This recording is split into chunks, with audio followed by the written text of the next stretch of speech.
Boa tarde, meus amigos, boa tarde, minhas amigas. Nós estamos aqui na Sociedade de Estudos Espíritas Francisco de Assis, hoje, dia 5 de abril de 2024, nesse horário das 5h30, né, 17h30, nós estudamos essa obra, Qualidade na Prática Mediúnica, projeto Manuel Filomeno de Miranda. Então, só temos a agradecer a Deus, né, a Jesus, a oportunidade que o Pai nos concede de estarmos aqui estudando, aprendendo, crescendo, aprendendo a lidar com essas questões da mediunidade, né, de forma bem organizada, de forma bem estruturada. Então, vamos iniciar o nosso estudo. Nós estamos na terceira parte dessa obra, né? Na questão 84, que trata dos médiuns. Na terceira parte dessa obra, as pessoas vão fazer perguntas à equipe do projeto e eles vão responder. Então, na questão 84, a pergunta feita à equipe é a seguinte: que padrões de qualidade apontaríamos para o médio se autoavaliar?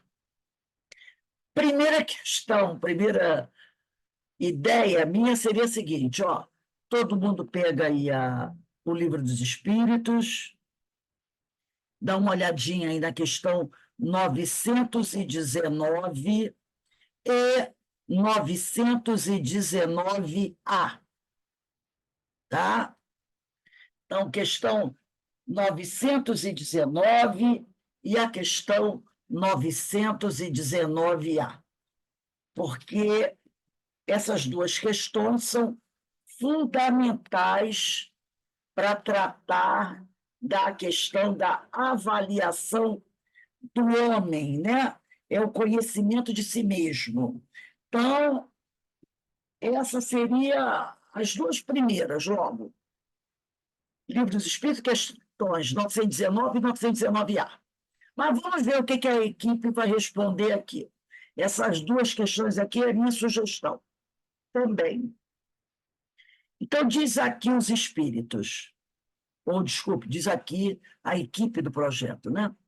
Se compreendermos que a mediunidade transita da incipiência para a automatização, quando o trabalho do sensitivo se caracterizará pela segurança, facilidade e rapidez de entrar em contato com os espíritos para interpretar os seus pensamentos, perceberemos que esse trabalho depende fundamentalmente da concentração. Saber concentrar-se, serenar a mente discursiva, reduzir o fluxo dos pensamentos, interiorizar-se, expandir a aura, encher-se, a aura atmosfera espiritual, encher-se de misericórdia para doar-se, acolhendo nas próprias entranhas a dor dos infelizes ou a doação de amor dos espíritos nobres a ser repartida entre os necessitados. Eis o fanal, quer dizer, eis o objetivo, tá? Esse é o grande objetivo, tá? Eu vou pedir até aos amigos aí, se puderem ligar a câmera, porque aí eu me sinto até sozinha aqui. Todo mundo com a câmera desligada, eu me sinto meio sozinha na sala, só com os nomes de vocês, né? Obrigada. Minha linda, nós estamos na página. Desculpa, Projeto Manuel Filomeno de Miranda. nós estamos nos médios, 84. Pergunta. 84. Isso, obrigado. Obrigada. Ninguém me sinto Cheguei, Rose. solitária. Estou na área agora. Eu me sinto meio solitária. Então, Não, tá certo, é chato, é chato. fica meio solitário assim. Aí tu fica assim, será que tem alguém me ouvindo ou não tem ninguém me ouvindo? A gente Estou fica... falando ao vento ou não? Pior que é. Então, vou repetir aqui, a Marinês chegou, vou repetir.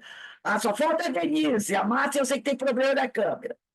Então, vamos lá, diz assim, ó, que padrões de qualidade apontaríamos para o médio se autoavaliar? Então, a equipe responde: se compreendermos Desculpe, Rose, diz qual é a questão? 84. Ah, então tá, obrigado. Então, a pergunta é: que padrões de qualidade apontaríamos para o médio se autoavaliar? Se compreendermos que a mediunidade transita da incipiência para a automatização, tudo que a gente faz, né? Qualquer trabalho, a gente começa devagarzinho, tomando conhecimento do que está acontecendo, e aí você vai num crescente, né? Até dominar todo aquele trabalho. Toda atividade é assim. Então, ele diz aqui: quando o trabalho do sensitivo se caracterizará pela segurança, né?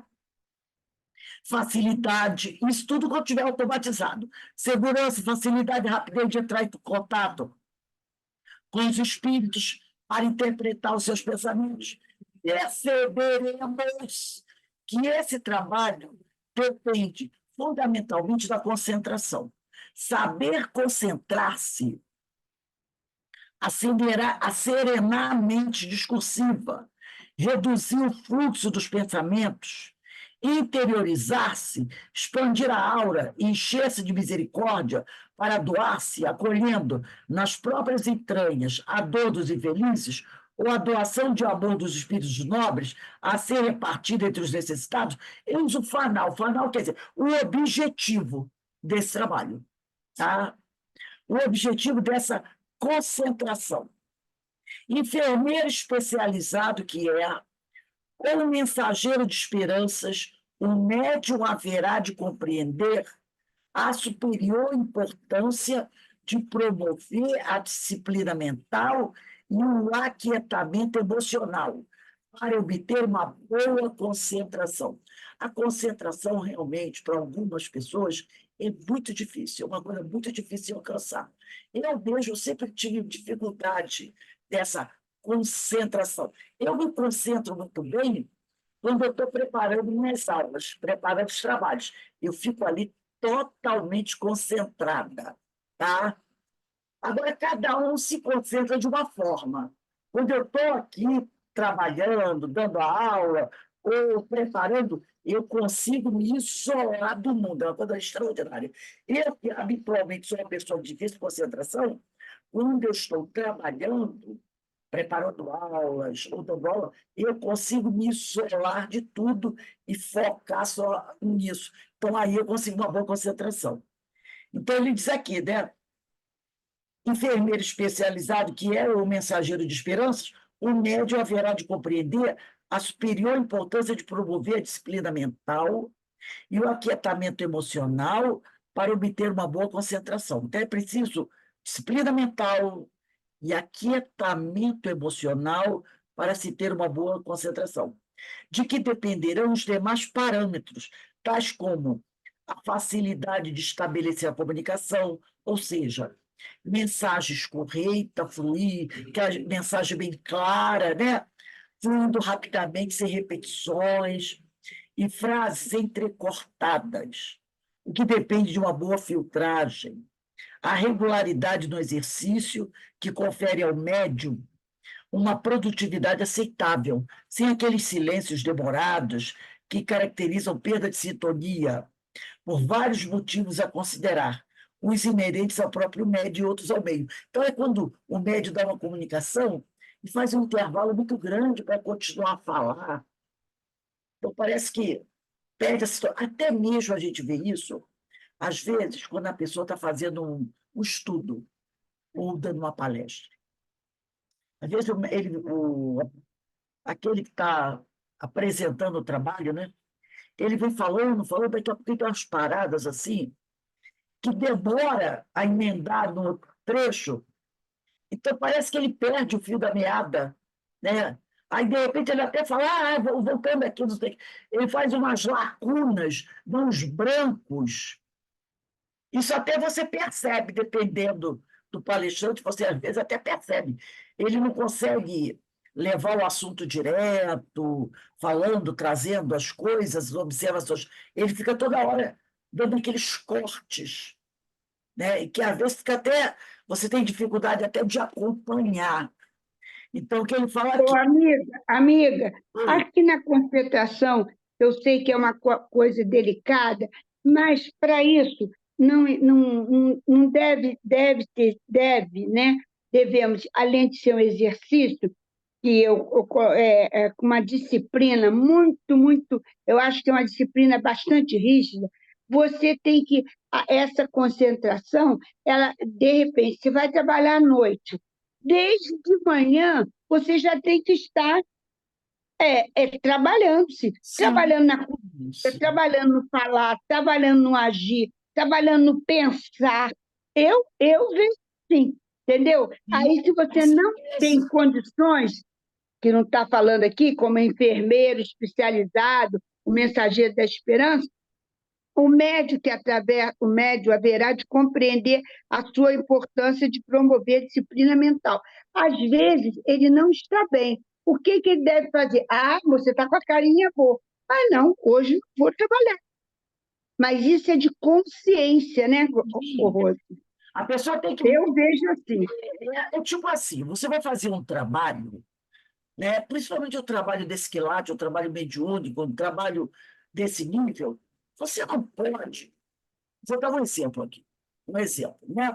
Vamos aproveitar que a Marinês abriu aí essa ideia, vamos abrir um parênteses. Por exemplo, você vai preparar um trabalho, você tem uma palestra para dar, você tem um estudo para fazer. Você deve começar, logicamente, que existem, às vezes, situações que te impedem a isso, tá? Mas o ideal é que você comece com bastante antecedência, Hum, preparando esse trabalho. Então, se você vai dar uma aula amanhã, o ideal é se 1 ou 2 dias antes você começasse a elaborar esse trabalho, né? Você vai elaborando esse trabalho, vai elaborando esse trabalho. No dia do trabalho, se você trabalha à noite, você dá aquela continuidade, dá mais uma lida, organiza, vai fazendo aquela conexão. Se não puder 2 dias antes, no dia do trabalho, mas na parte da manhã, com uma tranquilidade, que eu dizer aqui, ó, promover a disciplina mental e aquietamento emocional.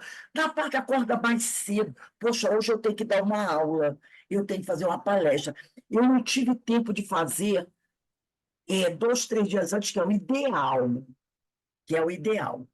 Então, você tem que ir ali tranquilo, acorda mais cedo, né? Se só deu para fazer no dia, relaxa, faz a tua prece, pede ajuda e o concurso da espiritualidade, e eles vêm, você sente. Porque o trabalho se realiza, a gente diz assim, ai, finalmente eu terminei, consegui dar palestra, fiz o estudo, que maravilha. Não, o estudo não foi dado, nem a palestra foi feita, quando você verbalizou aquilo para o grupão. não. O trabalho, a palestra e o estudo foi feito quando você estava sentado elaborando o trabalho. Sabe por quê? Porque no tudo que você pegar, estudar e selecionar, você vai colocar. Percebeu? Porque o estudo, o trabalho é feito para você. Como diz Joana, uma vez o Divaldo falou assim para a Joana: poxa, dona Joana, a senhora manda tanta mensagem para tanta gente, manda tanto livro, nunca mandou uma mensagem para mim. Ela disse: Divaldo, tudo que eu mando é para você. Você que divulga no povo. Tudo é para você. Então, quando alguém te convida a fazer o trabalho, esse trabalho é para você. É para você. E esse trabalho vai ser elaborado quando você senta na sua mesa, na sua tranquilidade, ou 2 dias antes, ou 3 dias antes, ou no dia de manhã, que é o melhor. E você começa, puxa um livro daqui, lê uma coisa, puxa outro dali, lê outra. Aí começa a ficar até preocupado. Não vai dar tempo para colocar tudo isso. Não vai dar tempo. Você vai fazer um resumo do seu trabalho para apresentar para os outros. Mas a palestra, o estudo, ele foi feito quando você sentou à mesa e começou a preparar. Escreve daqui, escreve dali, porque o trabalho é para você. Então, você entra em contato com uma série de bibliografias, de mensagens, depois você vai reduzir isso por um tempo para apresentar para o outro. Mas o trabalho é para você. Por isso que você foi convidado a fazer e não o outro. Se fosse outra pessoa, não teria. É para você. Por isso, o ideal é que você tenha um tempo hábil, um bom tempo, para você preparar o trabalho. Porque se você prepara o trabalho em cima da hora, você não vai conseguir assimilar aquela informação que você precisa. Você que precisa daquele conhecimento. Então, você tem que ter um tempo hábil para você poder se debruçar e estudar, aprender aqueles conteúdos, aqueles conhecimentos. Porque quem está precisando daquilo somos nós. Depois você prepara um resumão, não é assim? E apresenta, e às vezes a pessoa diz assim, eu tinha até mais coisas. Eu lembrei da Denise na segunda-feira. Eu tinha até mais coisas para apresentar aqui, mas o tempo não vai dar. Mas não era para a gente, era para ela. Era pra... É. Por isso, Inclusive, Rose, inclusive, eu vejo até como que eu faço sempre com tempo hábil, na evangelização. Evangelização é a mesma coisa, que sim, você vai ter que dosar, abaixar muitas vezes, porque você tem que filtrar para passar para os seus alunos, seja de 6, de 8, de 10, diversos, cada um está no nível, né? Mas eu procuro fazer uns 4 dias antes, porque o trabalho também sim. é para mim, porque eu vou saber, porque tem lá onde eu faço, na Distide, eu estou até um pouco afastada agora, porque eles estão estudando Evangelho segundo o Espiritismo.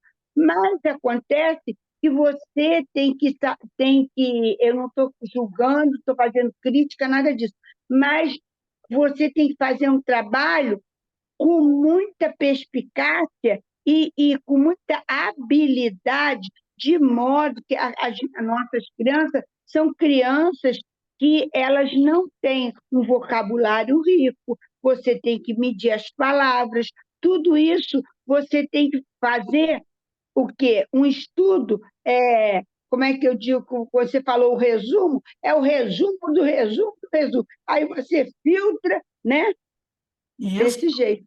Então, quanto mais tempo você tiver na preparação, mais conhecimento você adquire. Mais conhecimento você adquire. Entendeu?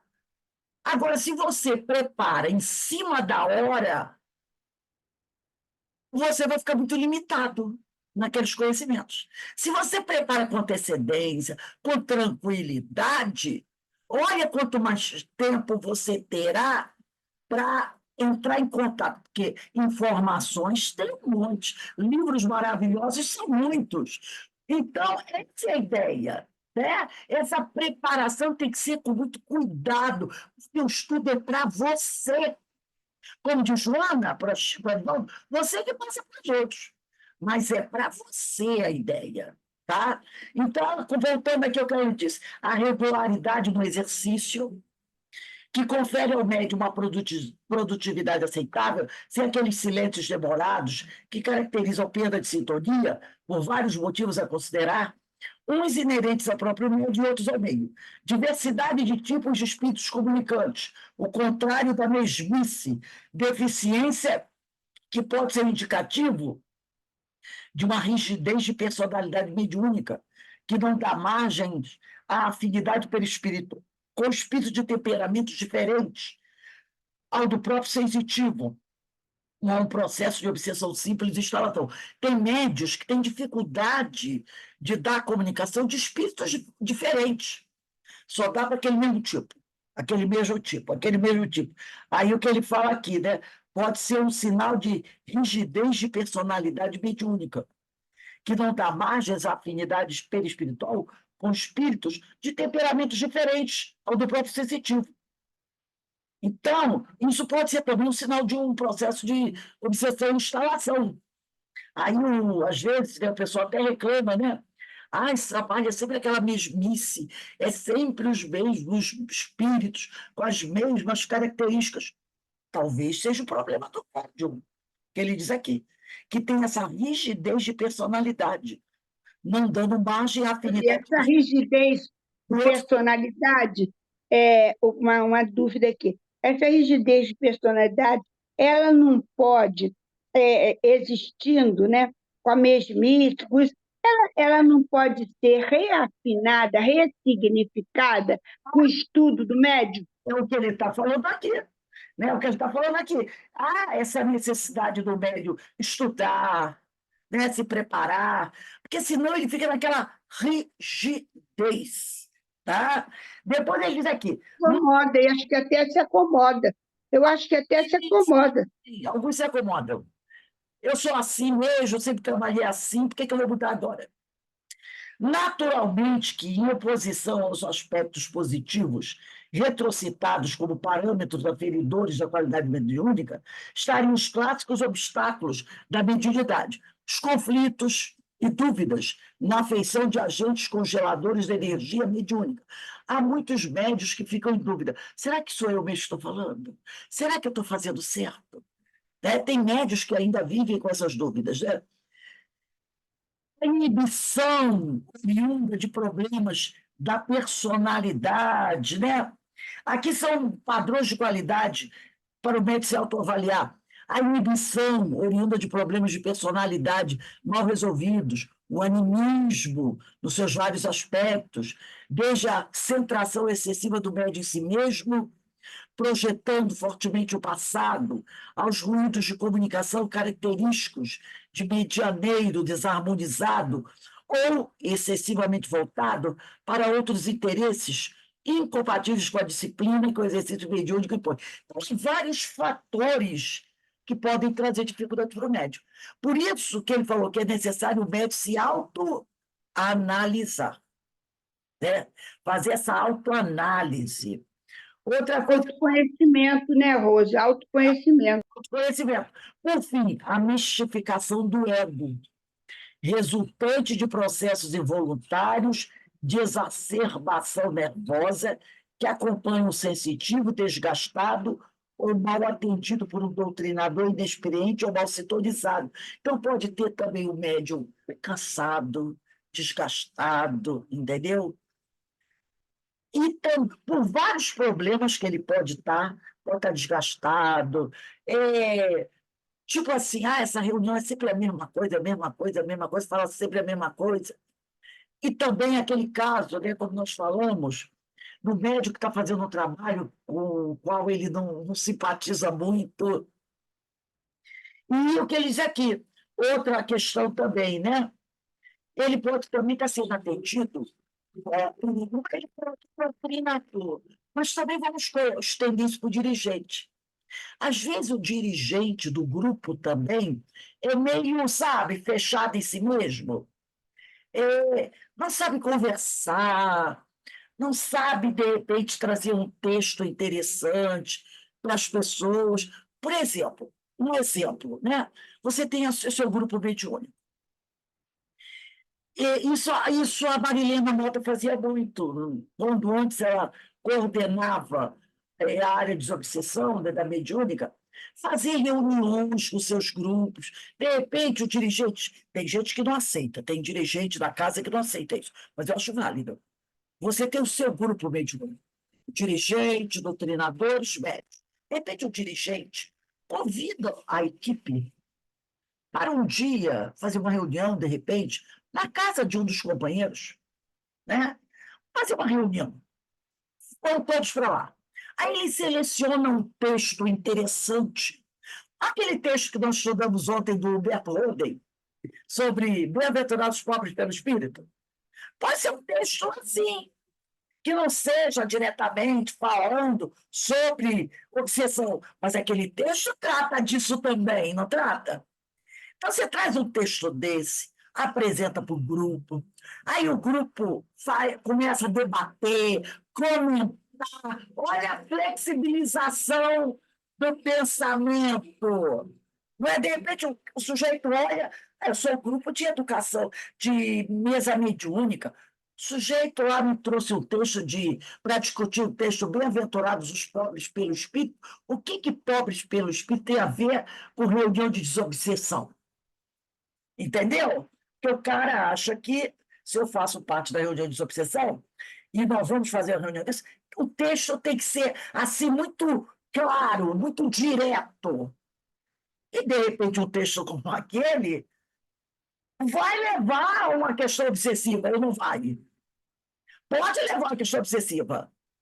E você vai trazer o texto aquele, vai apresentar, vamos ler parágrafo a parágrafo, vamos discutir o texto como o Excelso Canto da Amélia Rodrigues, que a gente está estudando, um texto como aquele Precursor, e outros textos assim, que não vem um título assim, obsessão, né? Com outras temáticas, mas que vão levar a essa questão. E aí o grupo discute, comenta, interage, vê a opinião dos companheiros, que às vezes aquele companheiro da mesa mediúnica não faz o mesmo curso que você. Você pode estar fazendo da Ivone, a outra faz o livro dos Métis, a outra faz o André Luiz, a outra faz do Manuel Filomeno de Miranda. Então você não está acostumado, você não conhece o pensamento do colega que senta ao seu lado da mesa sobre certos assuntos. Então, quando você faz essa reunião, você está ali, né, trazendo um texto, o que for, e vamos ler esse texto, vamos discutir, vamos, né, trabalhar, vamos trocar ideias. Então, esse grupo vai ficando mais maleável e vai passando a conhecer um ao outro. Então, uma reunião dessa assim, de 1 hora, não é? Depois terminada a reunião, faz-se uma prece, aí aquele grupo, cada um levou um bolinho de alguma coisa, toma um cafezinho, não é fazer festança, mas vamos tomar um cafezinho, um bolinho, cada um vai para sua casa. Muita gente, muita dirigente de casa não aceita isso, tá? Não aceita isso. Mas eu, Rose, acho interessante. Entendeu? Eu acho interessante esse tipo de coisa. Porque o médium vai se soltando um pouco mais. Ele vê que certas problemáticas que ele traz com ele, né? Esse enrijecimento, né? Que ele pode se soltar, flexibilizar mais. Isso é muito bom, gente. Uma reunião. Agrega, né, Rose? Agrega mais. Claro, uma reunião dessa de 3 em 3 meses, que eu não vou fazer todo mês, mas de 3 em 3 meses, de 2 em 2 meses, acrescenta, acrescenta, entendeu? Então, vai fazendo com que as pessoas vão se soltando mais, vão percebendo que o outro, às vezes é até parecido com você, então, vai tendo essa troca, e isso não acontece só comigo. E, normalmente, nesses grupos, além do estudo, acontece uma terapia. Isso mesmo. Isso é muito bom. Isso é muito... Ninguém vai dar passividade. Ninguém vai dar passividade, tá? Ninguém vai psicografar. É uma reunião assim, conversa, tipo um evangelho que alguns grupos fazem, né, de amigos espíritos, um evangelho no lar. Às vezes tem assim, É, tem. um mês Aqui na minha casa tem isso. se reúne de amigos e fazem o evangelho no lar da casa de alguém. Uma vez por mês é na casa de alguém. Tem pessoas que Aqui na minha casa espírita é assim. Aqui na nossa casa é. isso é muito bom. Você forma um No grupo. grupo, é um grupo que a gente tinha de estudo, fazia isso, Evangelho no Lar. Cada mês era na casa de um. Tá? Era Uma vez muito por bom mês, mesmo. a gente faz um evangelho no lar, na casa de um companheiro. Isso é Eu muito acho que isso bom. aproxima, né? Isso agora.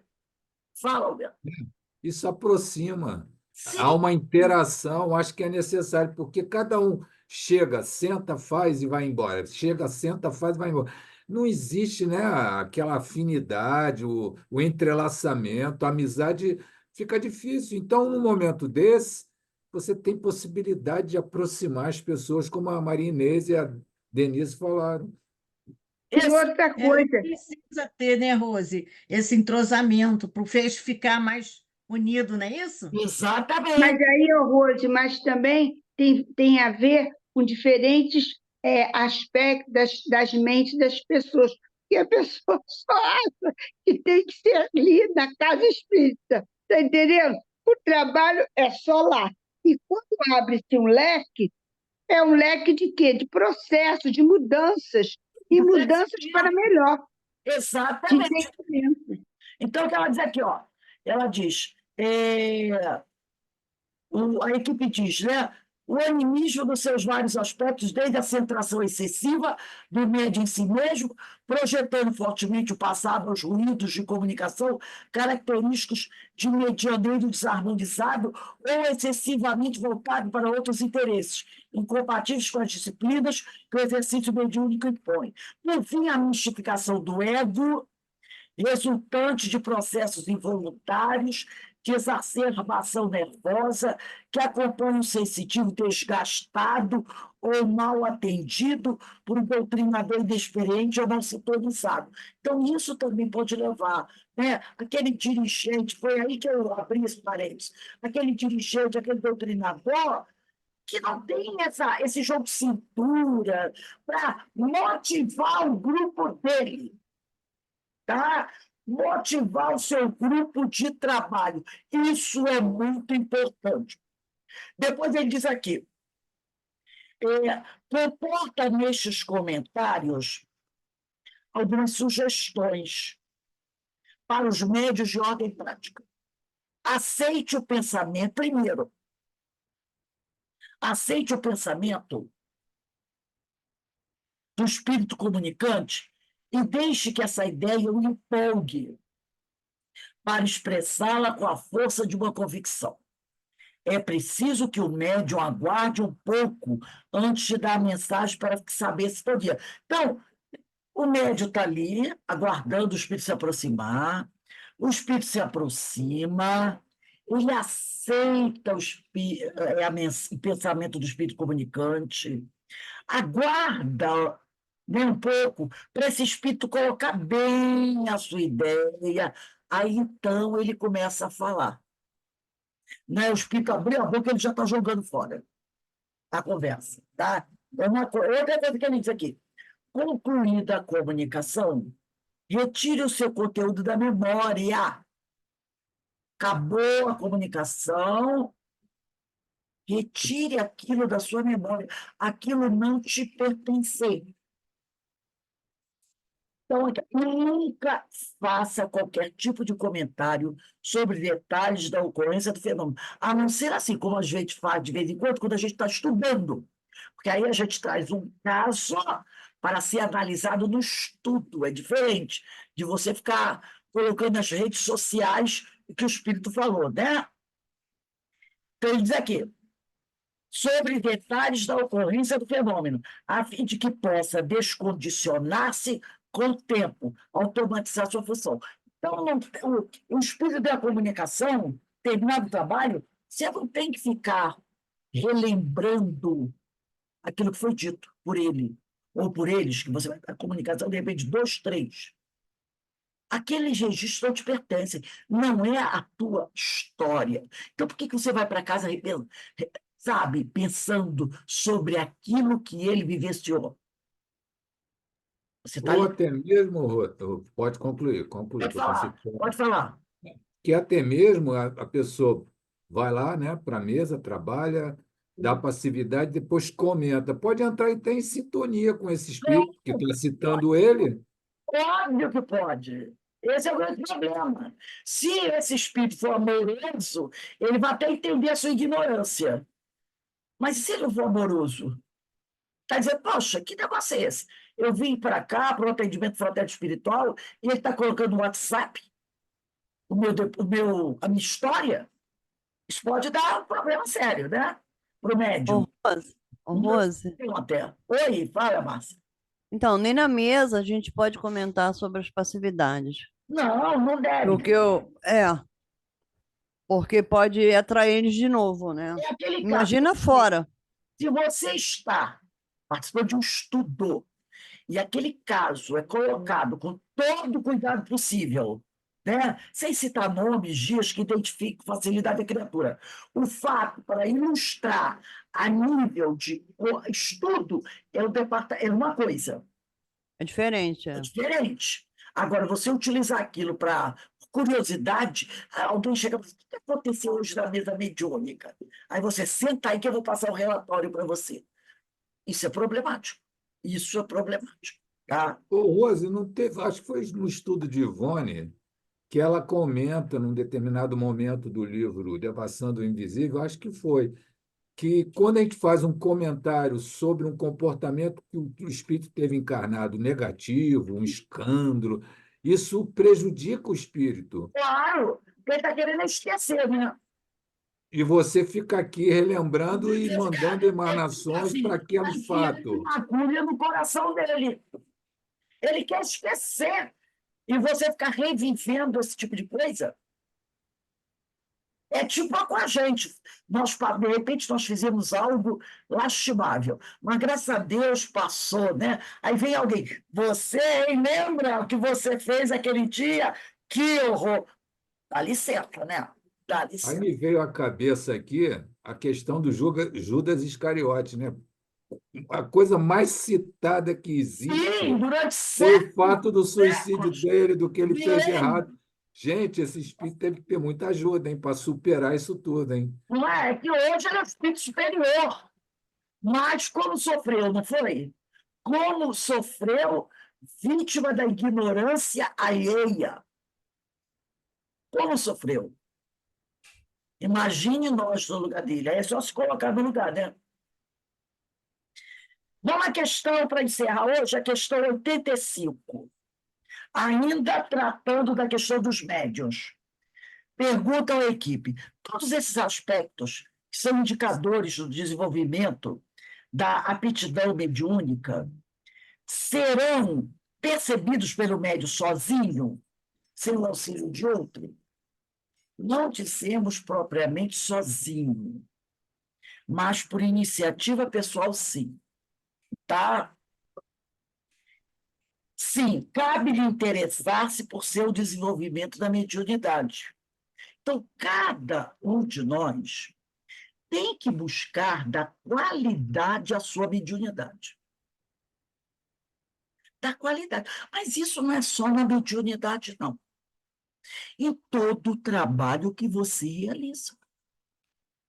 Então, você, por exemplo, é um palestrante, é um coordenador de curso, né? Trabalha no passe, na evangelização. O que você deve dar? Não, eu tenho que fazer o meu trabalho da melhor maneira possível.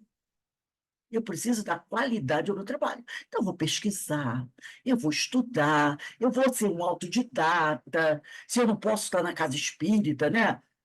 Se eu não posso comprar muitos livros, graças a Deus, tenho PDF, né? Eu baixo PDF, eu faço horários de estudo da minha casa. E a gente faz. Ó, eu vou estudar, terça-feira eu tenho tempo. Então, eu vou reservar 1 hora do meu dia para me qualificar. Vou separar uns livros, 2, 3 livros. É porque essa coisa, eu não consigo ler 2 livros ao mesmo tempo. Claro que a gente consegue. Você lê um livro, lê um capítulo, faz uma reflexão. Você pergunta o tema. E depois você vai ver que os temas fazem isso. Ó. Conversa, conversa. Porque quando você vai procurar um livro para estudar, você não está sozinho. Opa, não, entendeu? Ela vai estudar. Então você fica, que livro eu vou estudar? Vem, pega esse. Aí você, eu queria um outro também. Pega esse. Aí você começa a estudar.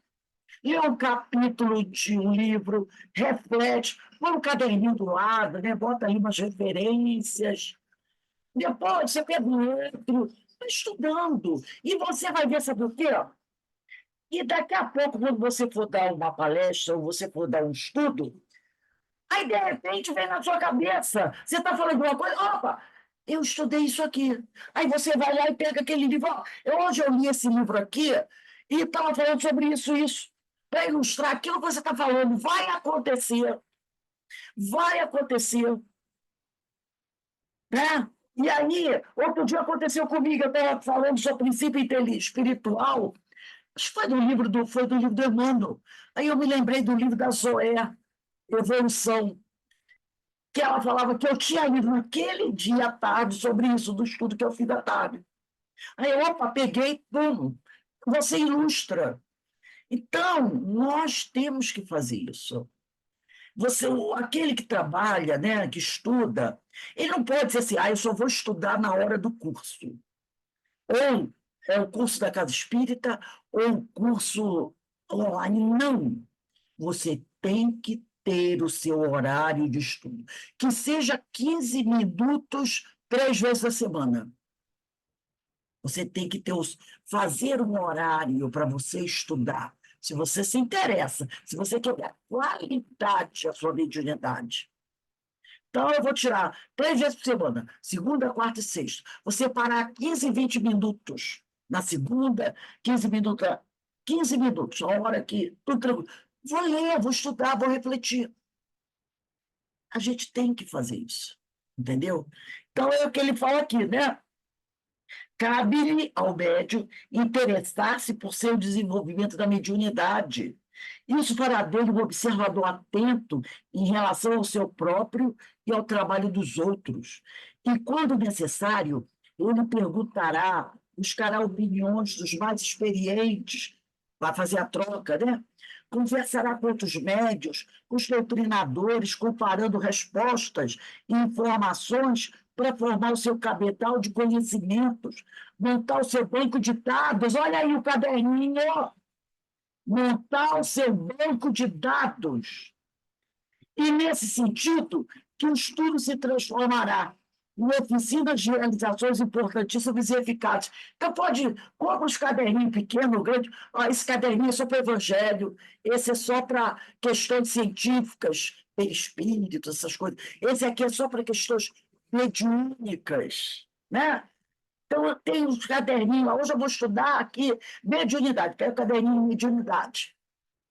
E aí você faz as suas anotações lá, coloca o nome do livro. Poxa, isso aqui é super interessante nesse livro. Vou botar aqui, nome do livro, página do livro, capítulo, parágrafo, e anota, faz um resuminho daquilo. De repente você está falando uma coisa, se eu precisava, aonde eu vou achar aquilo? Você vai no caderninho, está tudo anotado lá, qual é o nome do livro, capítulo, parágrafo. Aí você vai no capítulo. Por exemplo, uma coisa que eu não consigo fazer, né? Quando o livro, às vezes um livro que eu estou estudando aqui, ele dá uma referência, né? Allan Kardec, no Evangelho segundo o Espiritismo, fala isso é questão tal. Eu não gosto de ler do livro, eu gosto de ir na fonte. Porque pode ser que o autor, ao retirar lá do livro dos Espíritos dos Médiuns do Evangelho, um trecho e colocar aqui, ele pode ter alterado alguma coisa, um erro de impressão. Entendeu? Então, você diz aqui, André Luiz, lá no capítulo 18 de André Luiz, ele diz assim, no mecanismo da mediunidade. No capítulo 18, ele diz assim, o que eu faço? Eu pego o meu mecanismo da mediunidade, vou procurar, e quando eu vou ler para vocês, eu leio da obra, que já aconteceu uma vez comigo, há muito tempo atrás, quando eu dava um curso de André Luiz. O autor do livro, né, dizia assim, eu estava fazendo em casa um estudo, e ele disse assim, André Luiz, do capítulo tal, disse isso. Ele botou 3 parágrafos da obra do André Luiz, mas ele deu o capítulo 18, eu assim. Eu fui lá no livro, era Missionário da Luz. Peguei o livro, abri no capítulo 18, procurei o primeiro parágrafo que eu tinha lido. Estava em sequência, li o livro, estava igualzinho. Quando eu fui ler o segundo parágrafo, ele tinha modificado o texto do segundo parágrafo. Quando eu li o terceiro parágrafo, estava igualzinho. Então, ele pegou 3 parágrafos sequenciais do Missionário da Luz. Botou o primeiro igual, O segundo, ele adaptou as ideias dele, e o terceiro, ele botou igual. Entendeu? Ele fez isso. Aí eu olhei e disse assim, peraí, tem algo errado. Aí eu não entendi quando eu li. O primeiro parágrafo estava igualzinho o que o André Luiz escreveu. No segundo, ele adulterou, ele mudou. E no terceiro, ele botou igual. Então, uma pessoa que lesse desapercebido ia achar que André Luiz falou aquilo mesmo. Por isso que eu sou assim, toda vez que num livro, a não ser que eu não tenha um livro de jeito nenhum, mas se eu tiver, eu vou buscar minha referência bibliográfica na obra. Vou pegar de prova. Espera aí, gente, que eu vou ler aqui no Livro dos Espíritos, tá? Eu não vou ler o que ele colocou aqui, não. Se lá, se até um erro de impressão trocou, igual tem um livro aí do Livro dos Espíritos, da LAC Editoras, que na questão do 157 tem um erro horroroso. Horroroso. Inclusive, uma vez na Feira do Livro, eu encontrei com o diretor lá da LAC e eu coloquei isso para ele. E ele disse, não, nós vamos corrigir. Corrigiu? Corrigiu nada.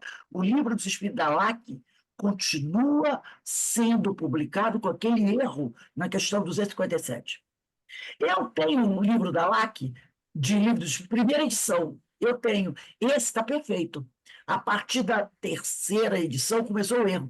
É uma questão 257, diz assim, que os vermes, diz assim, pareciam que os vermes iam comer o seu perispírito, mas isso não acontece, porque o perispírito dele não é comido. Mas no livro dos espíritos desse da LAC está dizendo assim, que os vermes comeram o perispírito dele. Está assim. Entendeu? Então, quando alguém citar, você está lendo um livro de Ivan Pereira, de qualquer um, citou, eu citei André Luiz, amo Ivan Pereira, mas eu vou lá no André Luiz. Entendeu? Eu vou pegar o que o André Luiz está falando.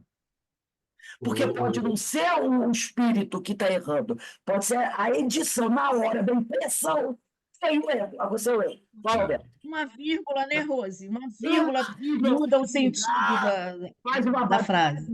né? É. Veja bem, você, já que a gente está falando, né, de consultar livros e etc., você comentou que a gente não deve usar o termo obras complementares, obras subsidiárias em segundo termo. Subsidiárias ou Isso. Obras subsidiárias. só subsidiárias? Porque uma vez tu usou dois termos para substituir complementares. Não, porque às vezes o pessoal fala obras complementares. André Luiz é uma obra complementar do livro dos Aí Espíritos. você usou, depois, para substituir complementares, subsidiária e um outro termo. O outro termo não me Então, lembro. Ele usa, que são, Não, porque você estava falando sobre obras básicas, não é? porque a pessoa diz assim, Obras complementares, aí não é é complementar. complementar o Pentateuco. Claro que não é. Claro que não é. Ela é auxiliar. então é auxiliar. Auxiliar ou subsidiária? É subsidiária ou auxiliar, que a palavra Entendeu? subsidiária quer dizer auxiliar. Né? Agora, complementar fica complicado, né? Agora, uma observação nossa aqui. Eu faço um outro estudo, né? Não precisa citar, porque isso aqui depois cai na rede, mas olha, está me cansando. Quando a gente cita André Luiz, por exemplo, um fato do ovoide, está em Kardec. Gente, Kardec não falou tudo, caramba. Mas isso cansa e a pessoa bate. Não, se não está, eu fecho questão, para mim não serve. Vou dar um conselho.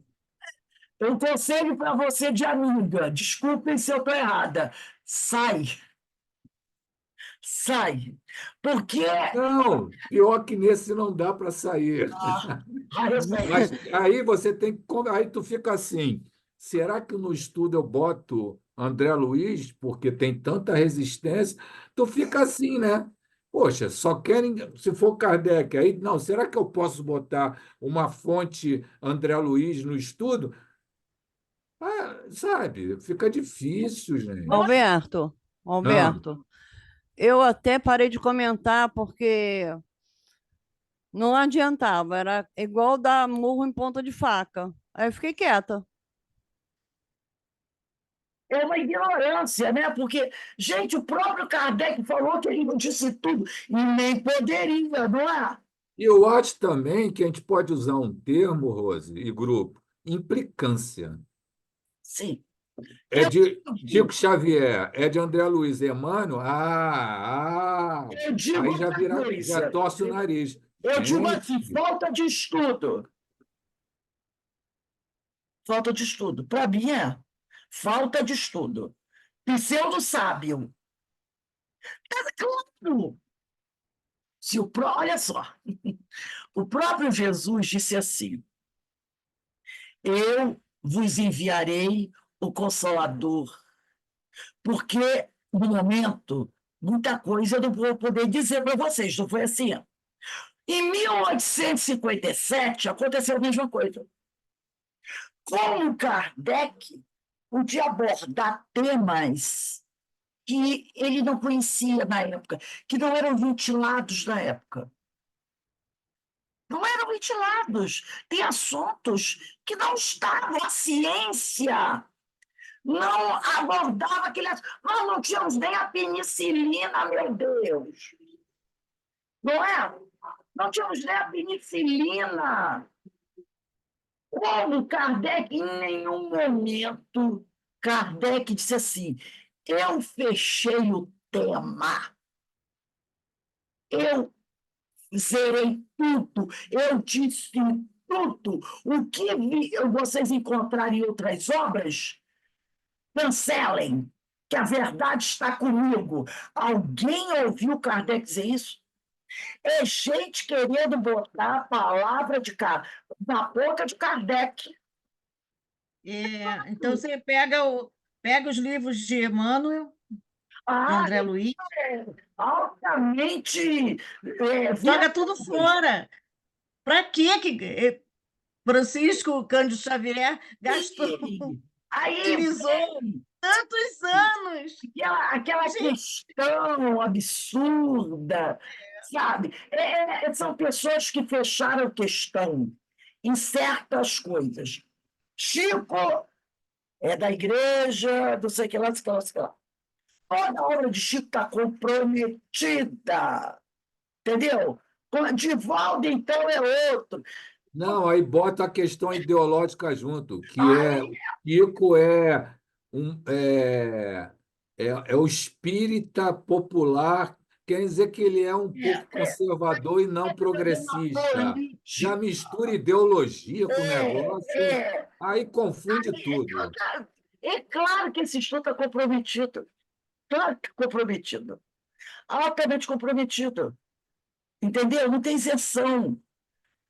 O estudo vai depender da ideologia do coordenador. É isso. Vai depender da ideologia dele. Ah, não vou ler André. Aí está André Luiz, não olha. André Luiz, não. Está em Kardec. Eu digo, pelo amor de Deus. Pelo amor de Deus. O último livro de Kardec foi publicado em 1868. Né? Em 1868. E Kardec falou entre a ciência, o que vem de novo na ciência e o que eu escrevi, fica com a ciência. Sim, a gente O que vier de novo, fique com a ciência. muita coisa em relação à ciência, eu não pode falar. Olha o que a gente tem hoje. Olha a ciência hoje, né? Trazendo informações. O sujeito lá dos Estados Unidos, graças ao médico brasileiro, sobreviveu porque está usando o rim de um porco. Gente, aonde na época de Kardec você ia admitir que alguém sofreu um transplante e tem dentro do seu corpo um rim de um porco todo adaptado. Mas isso deu a ele mais tempo de vida, sobrevivendo com rim de porco. Quando, na época de Kardec, alguém ia admitir isso? Claro que não. Não, isso são coisas, sabe, Roberto, que eu já estaria com as malinhas prontas, porque são coisas difíceis para. Quando a pessoa começa a botar ideologia, política, essas coisas no meio do estudo, o estudo está todo comprometido, com certeza está todo mas comprometido. é pior, né? Porque você é o coordenador, né, Alberto? Fica meio complicado. Num Fica dos meio complicado. estudos é, mas no outro eu sou só participante. Também Aí, vou- nesse agora do participante, eu já estou ficando mais Entendeu? na minha. Eu não tenho muita paciência para isso, não, gente. Gente, olha, eu vou fazer o seguinte: vou deixar a questão 85, dia 12, tá? Fica para o dia 12 de abril, é 85. Aí a gente começa novamente. Mas é isso, às vezes as pessoas misturam as coisas, sabe? Aí traz opiniões pessoais, questões, sabe? Que não tem nada a ver uma com Mas a outra. elas também não podem dizer assim, não, você não pode falar sobre isso, porque é a minha opinião que vale? Não. Sinto muito, você tem a sua opinião, eu tenho a minha. A gente está aqui no estudo, né? Então vamos consultar. O que Paulo falou? Conheça tudo e retende o que for de melhor, Pensa tudo, retende o que for melhor. né? Então, gente, nós Então vamos você tem seu livre-arbítrio também, né, meu filho? também. Nós vamos encerrar aqui o nosso estudo, né? Agradecendo a Deus, agradecendo a Jesus pela oportunidade que a gente tem de estar trocando aqui esses conhecimentos. Que o Senhor nos abençoe, que o Senhor nos fortaleça e nos auxilie na nossa caminhada. Hoje, 18h40, teremos a nossa reunião de radiação para os enfermos físicos, né? Deixa eu fechar aqui, espera um instantinho, interromper a gravação. Então, um abraço para todos.